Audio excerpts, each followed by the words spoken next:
Di hari pertama kerja Presiden Joko Widodo, ternyata masih sibuk menerima kedatangan tamu negara untuk mengucapkan selamat dan dalam rangka pertemuan bilateral.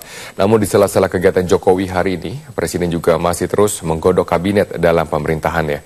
Kita bergabung bersama rekan kami, Anggi Hasibuan, langsung dari Istana Merdeka. Anggi, apa saja agenda Presiden Jokowi di hari pertama? Ya, Robert, agendanya adalah hari ini tetap melanjutkan untuk pertemuan dengan perwakilan dari negara-negara sahabat untuk mengucapkan selamat kepada Presiden Joko Widodo. Nah, seperti yang tadi Anda sebutkan bahwa di sela-sela kegiatan hari ini, tadi kami sekitar pukul 8 sudah berada di Istana Merdeka, juga sudah terlihat aktivitas Presiden Joko Widodo bersama beberapa anggota dari tim transisi untuk terus menggodok atau juga membicarakan mengenai kabinet yang akan menjadi atau calon-calon menteri yang akan mengisi di kabinet pemerintahan Presiden Joko Widodo. Memang sampai saat ini kami semua masih menunggu, Robert, di sini untuk informasi terkini mengenai kapan nanti kabinet ini akan diumumkan. Ada informasi-informasi yang berkembang seperti misalnya pada sore hari atau pada malam hari, ini juga masih belum dipastikan karena Presiden Joko Widodo sendiri juga menyebutkan bahwa secepatnya saja kabinet ini akan diumumkan. Tadi juga sempat tersebut bahwa apakah nanti ada tempat khusus yang akan digunakan sebagai tempat pengumuman kabinet.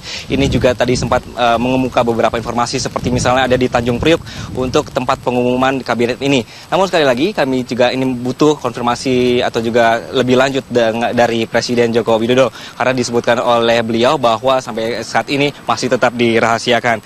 Robert, tadi malam atau dini hari tadi mulai pukul 1 hingga pukul setengah 3 dini hari, Presiden Joko Widodo mengaku sudah memanggil beberapa calon menteri atau beberapa nama untuk atau juga kemungkinan ini masuk nanti di kabinet pemerintahan Joko Widodo.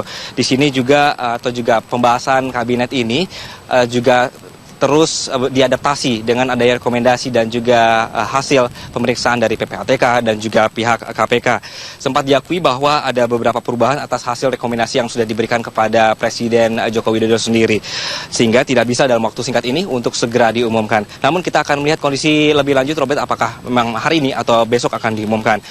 Satu lagi, Robert, Presiden Joko Widodo juga menanggapi rekomendasi ICW untuk menunda pengumuman kabinet serta menteri-menteri yang di dalamnya sekali lagi disebut untuk tidak bisa merangkap jabatan sebagai atau juga anggota partai. Berikut adalah pernyataan dari Presiden Joko Widodo. Gimana sih? Kita itu sudah memasukkan ke mana? PPATK, ke KPK. Masih kurang enggak? Masih kurang enggak? Tapi hasilnya bagaimana, Pak? Apanya? Ya mesti ada hasilnya. Tapi nggak mungkin saya sebutkan itu loh, kamu itu lagi non aktif yang seperti apa? Saya mau tanya. Harus dicopot. Tidak boleh kerangkep jabatan. Kerja di satu tempat saja belum tentu benar kok. Apanya? Itu hak prerogatif Presiden. Jelas toh? Jangan ditanya lagi loh. Jangan ditanya-tanya terus, saya hanya suruh ngulang. Ya, Robert, di hari pertama menjabat sebagai Presiden Joko Widodo ini lebih memilih untuk tinggal di Istana Merdeka. Informasi sebelumnya sempat menyebutkan bahwa Presiden Joko Widodo memilih Wisma Negara untuk tempat beristirahat, namun tadi malam akhirnya memilih Istana Merdeka. Agenda siang hari ini masih kosong, Robert, masih istirahat karena tadi setelah pertemuan dengan Papua Nugini dilanjutkan pertemuan dengan pihak Rusia. Robert. Baik, terima kasih Anggi Hasibuan atas informasi Anda dari Istana Merdeka. Jokowi punya waktu 14 hari untuk mengumumkan nama menteri-menteri dalam kabinetnya. Terima kasih. Sementara itu, Wakil Presiden Yusuf Kala menerima sejumlah tamu negara, perwakilan kerajaan Thailand dan juga Belanda. Agenda pertemuan antara lain menyampaikan ucapan selamat atas kepemimpinan pemimpin baru Indonesia dan membahas hubungan bilateral kedua negara. Pertemuan berlangsung sejak pukul 10 pagi di kantor Wakil Presiden di Jalan Medan Merdeka Selatan, Jakarta. JK menyambut tamu didampingi oleh Sekretaris Wakil Presiden Muhammad Umar dan beberapa deputi Ses Wapres. Para tamu merupakan tamu negara yang juga turut datang saat pelantikan Presiden dan Wakil Presiden di gedung MPR kemarin. Pertemuan menampik isu jika JK dalam kondisi yang sakit sehingga harus dirawat ke rumah sakit pada Senin sore. Kondisi JK dalam keadaan sehat dan bisa menjalankan tugas kenegaraan dengan baik.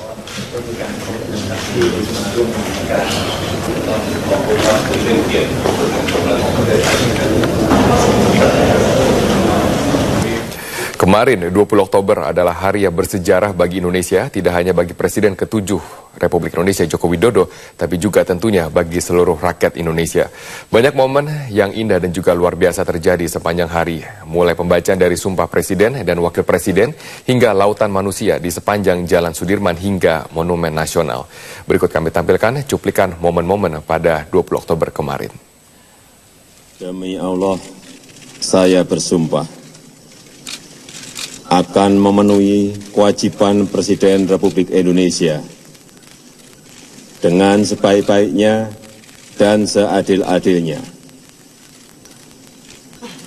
memegang teguh Undang-Undang Dasar dan menjalankan segala undang-undang dan peraturannya dengan seluruh-seluruhnya, serta berbakti kepada nusa dan bangsa.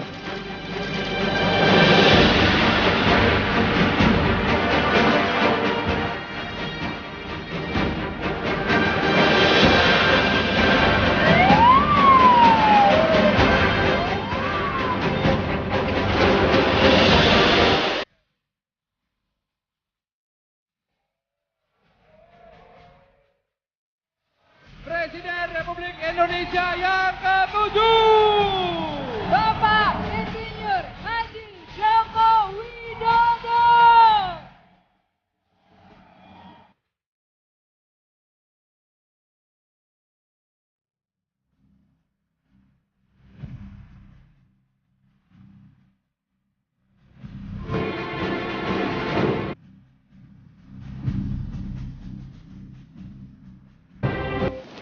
Presiden Joko Widodo dan juga Wakil Presiden Yusuf Kala dalam waktu dekat diperkirakan akan mengumumkan nama-nama yang akan mengisi kabinet baru yang akan membantu keduanya dalam bekerja.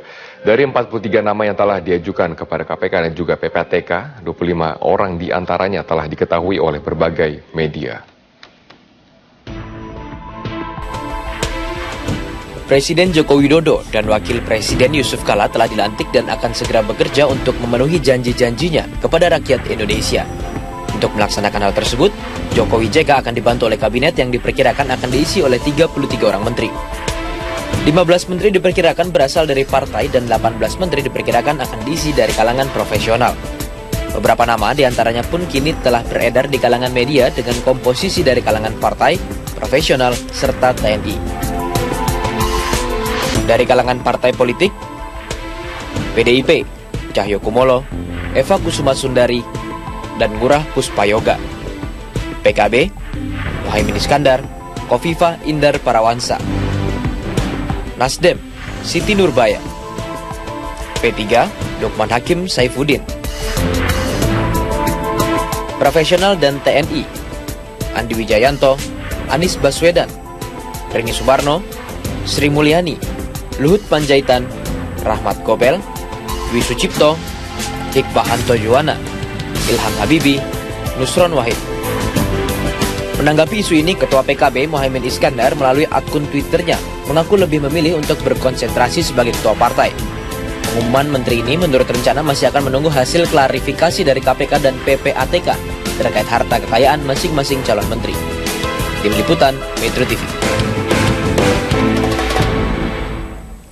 Sementara itu, pakar hukum tata negara Refli Harun meminta Presiden Jokowi untuk mengganti beberapa calon menteri yang sudah ditandai oleh KPK dan juga ICW untuk ditunda pengumumannya atau pelantikannya sebagai menteri dalam kabinet yang dibentuk oleh Jokowi.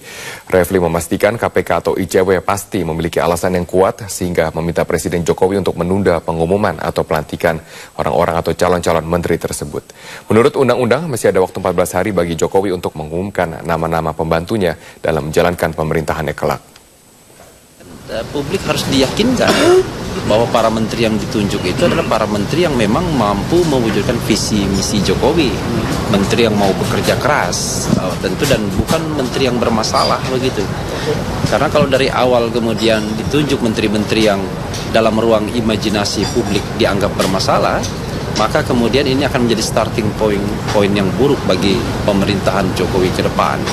Karena itu menurut saya, ya, Jokowi betul-betul harus mencari orang-orang yang dalam ruang imajinasi publik tidak ada masalah dan akseptabilitas publiknya tinggi.